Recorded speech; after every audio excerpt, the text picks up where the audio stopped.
તો આ તરફ મૌધામાં જે ડબલ મર્ડર કેસની ઘટના બની હતી તે ડબલ મર્ડર કેસમાં આરોપીના રિમાન્ડ મંજૂર કરવામાં આવ્યા છે। પ્રેમી યુગલની હત્યાના આરોપીને 8 દિવસના રિમાન્ડ આપવામાં આવ્યા છે। મહુધા કોર્ટે પ્રકાશ નીનામાના રિમાન્ડ મંજૂર કર્યા છે। આરોપીને સાથી રાખીને તેને ઘટના સ્થળે રિકન્સ્ટ્રક્શન પણ કરવામાં આવ્યું હતું। આરોપીએ યુવકની હત્યા કરીને યુવતી સાથે દુષ્કર્મ કર્યું ત્યારે હવે તેનું રિકન્સ્ટ્રક્શન કરવામાં આવશે। યુવતીએ પ્રતિકાર કરવાનો પ્રયત્ન કરતા તેની હત્યા કરી નાખી હતી ત્યારે હવે તેનું રિકન્સ્ટ્રક્શન પોલીસ દ્વારા કરવામાં આવશે।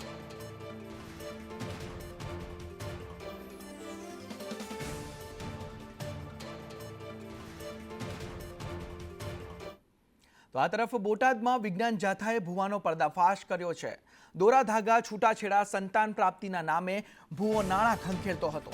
भूवो दिनेश परमार अंधश्रद्धा फैलावीने रूपिया पड़ावतो हतो, लोको साथे ठगाई आचरतो हतो त्यारे विज्ञान जाथाए भूवाना घरे जईने पर्दाफाश कर्यो। લીમડીના જયેશ ડાભીએ ભૂવા વિરુદ્ધ ફરિયાદ કરી હતી। છૂટાછેડાના કિસ્સામાં ફરિયાદી પાસે 51 લાખ માંગ્યા હતા। બોટાદ પોલીસે ભૂવાની અટકાયત કરી છે। વિજ્ઞાન જાથાએ આ સમગ્ર અંધશ્રદ્ધાનો પર્દાફાશ કરીને તે ભૂવાની ધરપકડ કરાવી છે।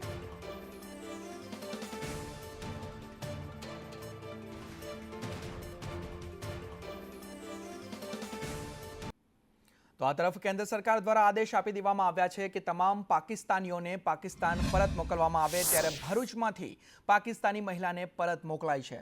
पाकिस्तानी महिला सईदा बीवीने परत पाकिस्तान मोकलवामां आवी छे। सईदा लग्न बाद 4 दायकाथी पाकिस्तानमां हती। 10 वर्ष बाद हांसोटमां पोताना पियर आवी हती अने शॉर्ट टर्म वीजा मळता ते पोताना पियर आवी हती। तेने हवे परत पाकिस्तान मोकलवामां आवी छे।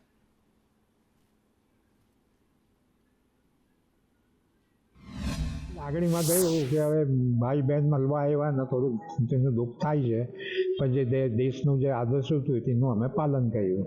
સંજોગોમાં આ જ જે સરકારે કીધું કે ભાઈ પાકિસ્તાન 48 કલાકમાં પાકિસ્તાનીઓ ઇન્ડિયા છોડી દે, એ સંજોગમાં એ લોકોને પરત કરવા પડ્યા। तो आतंकी हुमला विरुद्ध वडोदरा में जन आक्रोश रेली आयोजन करवामां आव्युं। हिंदू जागरण मंच द्वारा निकળી जन आक्रोश रेली मोटी संख्या में हिंदू संगठनों और नागरिकों आ रेली में जोड़ाया हता। हिंदू जागरण मंच अग्रणी रमेश पटेले निवेदन पण आप्युं कि वारंवार भारत पर आतंकी हुमला थई रह्या छे। 22 तारीखे आतंकीओए जघन्य कृत्य कर्युं छे तेवुं निवेदन तेमना द्वारा आपवामां आव्युं छे अने वधुमां तेओए कह्युं कि आतंकनी फैक्टरी पाकिस्तान पर सीधो हुमलो करो अने आ जन आक्रोश रेलीनुं आयोजन करायुं हतुं।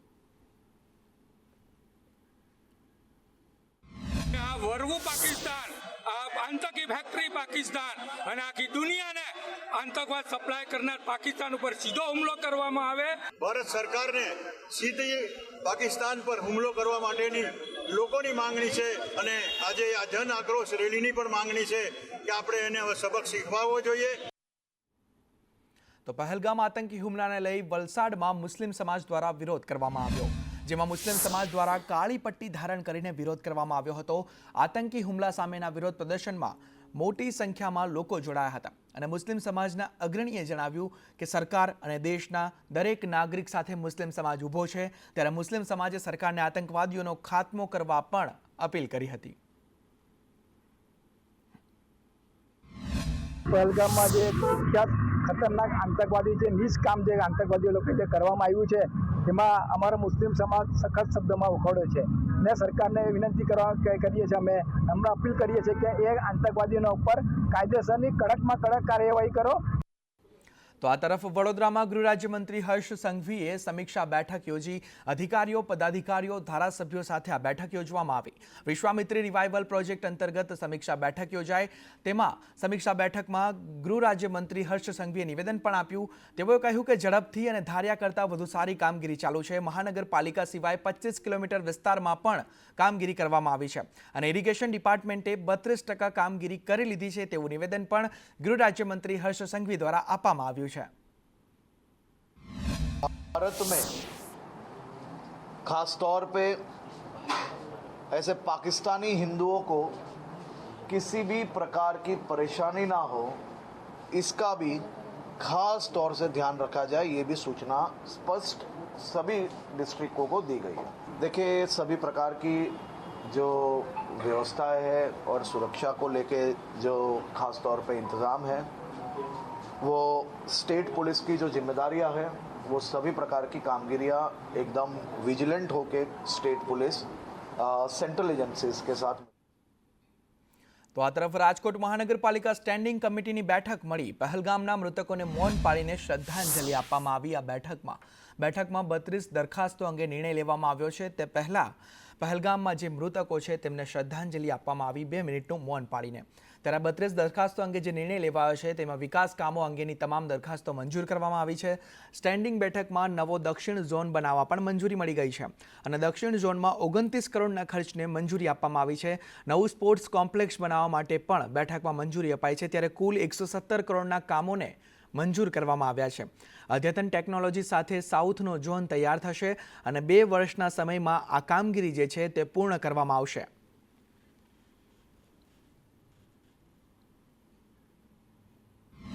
ગામની અંદર જે ભારતીય નાગરિકોની જે 28 લોકોની જે ત્રાસવાદીઓએ જે હત્યા કરી છે અને રાજકોટ શહેરની અંદર સિટી બસના ડ્રાઈવરની ભૂલના કારણે 4 રાજકોટના શહેરીજનોના જે મૃત્યુ થયા, એમના દિવંગત આત્માને શાંતિ માટે રાજકોટ મહાનગરપાલિકાના સૌ ભારતીય જનતા પાર્ટીના કોર્પોરેટરે 2 મિનિટનું મૌન પાડીને આજની આ સ્ટેન્ડિંગ કમિટીની શરૂઆત કરી હતી. આજની સ્ટેન્ડિંગ કમિટીમાં કુલ 32 દરખાસ્તો મહાનગરપાલિકાના માન્ય મ્યુનિસિપલ કમિશનરશ્રી દ્વારા મને આપવામાં આવી હતી. કુલ 32 દરખાસ્તોનો 117 કરોડ 29,56,000ના માતબર ખર્ચે રાજકોટના 18 વોર્ડમાં સર્વાંગી વિકાસ માટેની આજે આ સ્ટેન્ડિંગ કમિટીમાં ભારતીય જનતા પાર્ટીના સૌ કોર્પોરેટરોએ આજની આ સ્ટેન્ડિંગ કમિટીમાં તમામ દરખાસ્તો મંજૂર કરી છે. તો આ તરફ ગાંધીનગર જિલ્લા કોંગ્રેસ અધ્યક્ષની પસંદગી પ્રક્રિયા શરૂ થઈ ગઈ. 3 દિવસ ગાંધીનગરમાં અધ્યક્ષની પસંદગી ચાલશે. એઆઈસીસીના નિરીક્ષક આરસી ખૂંટિયા ગાંધીનગર પહોંચ્યા અને મધ્ય ઝોન પ્રભારી રામકિશન ઓઝા તેઓ પણ ગાંધીનગર પહોંચ્યા. પ્રદેશ કોંગ્રેસ સમિતિના નિરીક્ષકો ગાંધીનગરમાં હાજર છે. શૈલેષ પરમાર, ચંદનજી ઠાકોર, કિરીટ પટેલ પણ હાજર રહ્યા. ત્યારે નિરીક્ષકો, આગેવાનો, કાર્યકરો સાથે તેઓ મુલાકાત કરશે અને 5 નામની પેનલ તૈયાર કરીને ગુજરાત કોંગ્रेसને આપવામાં આવશે. पहला फैसला है कि गुजरात संगठन को मजबूत करने के लिए क्या होना चाहिए. आप सभी को जानकारी है, अहमदाबाद में अखिल भारत कांग्रेस कमेटी से पहले कांग्रेस कार्यकारी समिति की प्रस्तावित मुताबिक एआईसीसी अधिवेशन में ये प्रस्ताव लिया गया है कि कांग्रेस संगठन का जो अधिकार क्षमता है उसको विकेंद्रीकरण किया जाए. તો આ તરફ ઓએનજીસીના નામે નકલી કર્મચારીઓની ભરતી કરવામાં આવી. ઠગ ગૌતમ સોલંકીએ છેતરપિંડી આચરી છે. નકલી ઓફર લેટર બનાવીને આ છેતરપિંડી આચરવામાં આવી છે. 40,000માં ઓએનજીસીમાં નોકરી આપવાના નામે આ ઠગાઈ આચરવામાં આવી છે. નકલી ઓફર લેટર, આઈ કાર્ડ અને પ્લે સ્લીપ આપતો હતો આ ઠગ. 45 લોકો છેતરપિંડીના શિકાર બની ચૂક્યા છે. ત્યારે આરોપી ગૌતમ સોલંકી સામે પોલીસે ગુનો નોંધ્યો છે અને આગળની કાર્યવાહી હાથ ધરવામાં આવી છે.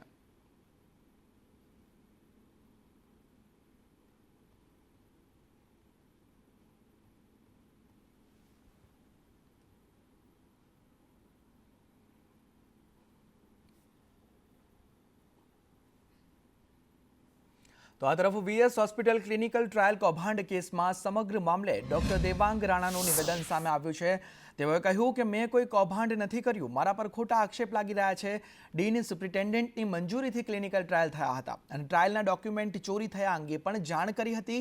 ડીસીજીઆઈની મંજૂરીથી 5 હોસ્પિટલ સાથે કરાર થયો હતો અને મારા એકાઉન્ટમાં મારા મહેનતાણાના નાણાં જમા થયા છે.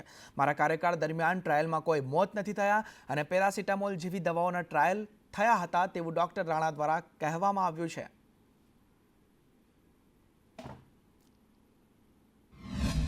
જે પણ એકાઉન્ટ છે એ બધામાં હું જોઈન્ટ હોલ્ડર છું અને એમાં મારા મહેનતના જ પૈસા, એ લોકો જે મહેનતના જ પૈસા આપ્યા છે અને એનું મને ખબર નહીં, જે મેડિકલ સુપ્રિન્ટેન્ડન્ટ અને જે બધા ડિસાઇડ કરે ઉપલા અધિકારી, એવી રીતે જ આવેલું છે. હું જોતો પણ નથી કોઈ દિવસ કોઈ એકાઉન્ટમાં શું આવ્યું, કંઈને મને પૈસાની પડી નથી. મને એ જ કહું છું તમને કે જે પણ આવેલા છે હું એ બાજુ જોતો પણ નથી. મારું એક જ કામ હોય, કામ કરવાનું. બરાબર છે. ક્લિનિકલ ટ્રાયલ જે છે, બરાબર, ક્લિનિકલ રિસર્ચ વર્ક છે. તમે મારું આખું પ્રોફાઇલ જોશો તો મારું પેશન છે વર્ષોથી. બરાબર, હું પૈસા સામે જોતો નથી. મેં કોઈ દિવસ ઓર્ડર માંગ્યો પણ નહોતો કે મને આપો. જે આપવામાં આવ્યું મેં કામ કર્યું છે, દિલથી કર્યું છે. બરાબર, એકદમ સારી રીતે કર્યું. તમે કોઈ પણ ફાર્માસ્યુટિકલ કંપનીને પણ પૂછી શકો કામની બાબત. તો વીએસ હોસ્પિટલ ક્લિનિકલ ટ્રાયલ કૌભાંડમાં વીએસ હોસ્પિટલના પૂર્વ સુપ્રિન્ટેન્ડન્ટનું નિવેદન પણ સામે આવ્યું છે. ડોક્ટર મનીષ પટેલે કમિટી સમક્ષ જવાબ રજૂ કર્યો. સમગ્ર ઘટનામાં મારી ખોટી ભૂમિકા નથી તેવું ડોક્ટર મનીષ દ્વારા કહેવામાં આવ્યું અને તેઓએ વધુમાં કહ્યું કે ટ્રાયલ માટે MOU કર્યા હતા જેનો લેખિત રિપોર્ટ છે અને 18 નહીં 6 કરોડની રકમ ક્લિનિકલ રિસર્ચ બાદ મળી છે. 3ના મોત વીએસ હોસ્પિટલમાં નહીં પણ SVPમાં થયા છે. મને ફસાવાયો નથી, કાયદાકીય રીતે કમિટીમાં હાજર થયો છું. ડોક્ટર દેવાંગ રાણાના પત્રમાં નાણાં જમા કરાવવાનો પણ ઉલ્લેખ છે તેવું પણ ડોક્ટર મનીષ દ્વારા કહેવામાં આવ્યું છે. નાણાં પર્સનલ એકાઉન્ટમાં જમા કરાવવાનો પણ ઉલ્લેખ છે અને ડોક્ટર મનીષ પટેલે વધુમાં કહ્યું આ પ્રક્રિયામાં મારી કોઈ સહી પણ નથી. જે થયા એ સદંતર ખોટા છે. મેં લીગલ ડોક્યુમેન્ટ જે પણ માગ્યા છે આપી દીધા છે. દરેક વખતે લીગલી જ થયું છે અને જે પ્રમાણેનું DNB અને એના પ્રમાણેની રિક્વાયરમેન્ટ રિસર્ચની એની હતી એ સિવાય DNB આવે નહીં અને ગવર્મેન્ટ ઓફ સેન્ટ્રલ ગવર્મેન્ટની જે ગાઈડલાઇન્સ છે એ પ્રમાણેનું કામ થયું છે. એથિક્સ કમિટીમાં એવો સેન્ટ્રલ ગવર્મેન્ટનો નિયમ છે કે જો તમારી હોસ્પિટલમાં એથિક્સ કમિટી ન હોય તો એ 50 કિલોમીટરના રેડિયસમાં ગવર્મેન્ટ એપ્રુવ એથિક્સ કમિટી જોડે તમે MOU કરી શકો છો. એ પ્રમાણેનું આપણે MOU કરેલું છે. વાત અમદાવાદની કરીએ તો અમદાવાદમાં નકલી ડોક્ટરનું કારસ્તાન સામે આવ્યું છે. ત્યારે દાણી લીમડામાં પોલીસે નકલી ડોક્ટરની ધરપકડ કરી છે. ત્યારે LCB દ્વારા તપાસ કરતા બોગસ દવાખાનું ચલાવવામાં આવતું હતું જેમાં પિતા પુત્રની જોડી દવાખાનું ચલાવી રહી હતી. ત્યારે પોલીસે ઇન્જેક્શન અને કેટલીક બોટલ જેવો મુદ્દામાલ જપ્ત કર્યો હતો. આરોપી માત્ર ધોરણ 12 પાસ કરેલ છે જ્યારે મુખ્ય આરોપીનો દીકરો સમીર શેખ ફરાર છે. સમીર શેખ નામનો યુવક હોસ્પિટલ એડમિનિસ્ટ્રેશનનો કોર્સ કરેલ છે જેને કોરોના દરમિયાન આરોગ્યલક્ષી સેવા પૂરી પાડવા માટે ડોક્ટરોની સાથે રહીને કામ કર્યું હતું. છેલ્લા 5 વર્ષથી પિતા પુત્ર સ્થાનિક લોકોના આરોગ્યની સાથે ચેડા કરતા હતા. બેરલ માર્કેટ વિસ્તારમાં આવીને તપાસ કરતા ઝોન 6 LCBની ટીમના PSI જાડેજા સાહેબ તથા સ્ટાફના માણસોને સંયુક્ત બાતમી મળેલ કે દાણી લીમડા રામ રહીમ નગર વિભાગની અંદર દુકાન તથા મકાનની અંદર નકલી ડૉક્ટર બનીને લોકોના સ્વાસ્થ્યને ચીડે થાય તે રીતે એ રીતના ડૉક્ટરોને ઝડપી પાડેલી. પહેલગામમાં જે આતંકી હુમલો થયો તે આતંકી હુમલામાં ભાવનગરના 2 વ્યક્તિઓનું મોત નીપજ્યું હતું, યતીશ પરમાર અને સ્મિત પરમાર. ત્યારે યતીશ પરમારના જે પત્ની છે તેઓનું નિવેદન સામે આવ્યું છે. યતીશ પરમારના પત્નીએ કહ્યું છે કે ભારત માતાની દીકરી હોવાનો મને ગર્વ છે. વધુમાં તેઓએ કહ્યું કે મારા પરિવારના 2ની સામે તેમના 20 જવા જોઈએ. જો આપણામાં એકતા નહીં હોય તો ઘરે ઘરે હુમલા થશે. આતંકી હુમલો ભૂલી શકાય તેવો નથી તેવું પણ યતીશ પરમારના પત્ની દ્વારા નિવેદન આપવામાં આવ્યું છે કે આપણો એક ગયો તો તેમના 20 જવા જોઈએ. મૃતકના પત્નીએ તેવું નિવેદન આપ્યું છે. કાળિયા બીડ ખાતે આ શોક સભા યોજવામાં આવી હતી. તેમના યતીશ પરમારના પત્ની દ્વારા આ નિવેદન આપવામાં આવ્યું છે અને જો આપણામાં એકતા નહીં હોય તો ઘરે ઘરે હુમલા થશે તેવું પણ યતીશ પરમારના પત્ની દ્વારા કહેવામાં આવ્યું છે. તેઓએ નિવેદન આપ્યું હતું. મને ન્યાય જોવે છે. મારો ફૂલડો વયો ગયો છે, મારો દીકરો, મારો ઘરવાળો વયો ગયો છે. મને ન્યાય જોવે. મારા 2 ગયા એના 20 જોવા જોઈએ. અને આપણી એકતા નહીં હોય તો આવું ઘરે ઘરે થશે. એવી તૈયારી તમે રહેજો. આપણે હિન્દુ, આપણે મોદી સાહેબને સાથે રહેવાનું છે, એનો સાથ સહકાર દેવાનો છે. આના એક દિવસ આજે છે એ ભૂલી નથી જવાનું. આ રોજ તમારે યાદ રાખવાનું છે. આ તરફ વાઘોડિયામાં પોલીસે આરોપીઓનું સરઘસ કાઢ્યું. ચોરીના 4 આરોપીઓનું પોલીસ દ્વારા સરઘસ કાઢવામાં આવ્યું. 4 આરોપીની વાઘોડિયા પોલીસે ધરપકડ કરી હતી. 4 આરોપીઓ ચોરીના આરોપીઓ હતા. ત્યારે 4 આરોપીને ઘટના સ્થળે લઈ જઈને રિકન્સ્ટ્રક્શન પણ કરવામાં આવ્યું અને તેમનું સરઘસ પોલીસ દ્વારા કાઢવામાં આવ્યું. ચોરીનો એક ગુનો દાખલ થયેલો હતો જે વાઘોડિયા ટાઉન વિસ્તારમાં જીતેન્દ્ર કુમાર કાશીવાલા છે, રિટાયર્ડ RFO, એમને ત્યાં ચોરી થયેલ અને એ ગુનાના કામે તપાસ દરમિયાન પ્રથમ 3 આરોપીઓની ધરપકડ કરવામાં આવેલ અને એ 3 આરોપીઓ પાસેથી જે મુદ્દામાં રિકવર કરવામાં આવેલ અને તપાસ દરમિયાન જણાયેલ કે ચોરી કરવા આવેલ આરોપી છે એ રાજસ્થાનનો છે. એટલે એમની આરોપીઓને રિમાન્ડ મેળવી અને એમને સાથે રાખી અને ઉદયપુર રાજસ્થાન તપાસ કરતા ચોથો આરોપી છે ત્યાંથી ચોરી કરનાર જે મુખ્ય આરોપી છે એ રાજસ્થાનથી મળી આવેલ. તેને લઈ આવી અને તેના પોલીસ રિમાન્ડ મેળવી અને તેને સાથે રાખી આજે આરોપીઓને સાથે રાખી અને ગુનાવાળી જગ્યાએ જે લોકો ચોરીને અંજામ આપેલ એ બાબતનું રિકન્સ્ટ્રક્શન પંચનામું કરવામાં આવેલ છે. વાત ભરૂચની કરીએ તો ભરૂચના જંબુસરમાં ટેકાના ભાવે તુવેર વેચવા લાઈનો લાગી. વહેલી સવારથી રાત સુધી ખેડૂતોએ લાઈનો લગાવી છે. ગુજ એગ્રો કરી રહી છે તુવેરના ટેકાના ભાવે ખરીદી. સરકાર દ્વારા તુવેરની ટેકાના ભાવે ખરીદી થઈ રહી છે. સવારથી સાંજ સુધી 3000 બેગ તુવેરની ખરીદી કરવામાં આવી છે. 7550ના ભાવે ખેડૂતોની તુવેર ખરીદવામાં આવી. ટેકાના ભાવે ખરીદી થતા હોય તેવા ખેડૂતોએ ઘસારો જોવા મળ્યો છે, કારણ કે ટેકાના ભાવે ખરીદી થતા મોડી રાત્રે પણ ખેડૂતોનો આ ઘસારો જોઈ રહ્યા છો. અંદાજિત અત્યાર સુધીમાં 20,000 પ્લસ બોરીની ખરીદી થઈ છે. એમાં આજની બોરી હજી એડ કરવાની બાકી, એટલે અંદાજિત 23,000 ઉપરની આજુબાજુ ખરીદી થઈ ગઈ છે. અહીંયા આપણે એમને જ પૂછીશું, શું નામ છે તમારું? દિલીપભાઈ ગઢવી. ક્યારના ઉભેલા છો તમે? 2 વાગ્યા. તો હજુ તમારો નંબર નથી આવ્યો? નહીં આવ્યો. અન્ય બીજા જે લાઈનો છે તે ક્યાંની લાગેલી છે બધી? એ સવારના આવેલા છે. કલાક 2 કલાક તો થઈ જ જશે.